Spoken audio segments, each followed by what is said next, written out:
There's a recipe for those in the stir fry. You can actually get it on the internet, and you can use the banana pod, the flowers, for cooking. Oh. Yeah, I've done it before. Wow, look at these. They actually came out really quick. They're smaller because, I mean, they got shit kicked this winter too. Oh man, no. December, it was 1 week of bad weather. Plus, I dug them out. Remember, I dug it all out? They're big though. So there's a little damage. They remind me of hydraulics. When you cut them, they just kind of, see how they push out like that, eh? Isn't that, it is crazy. That is quite the flower pot on there. You can see the little bananas right there.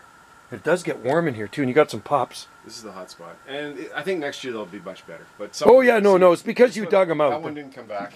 I think I just took the root balls to get a little bit of a shit kick. The one I have is like this. Mine all are gone. But I got a couple new ones.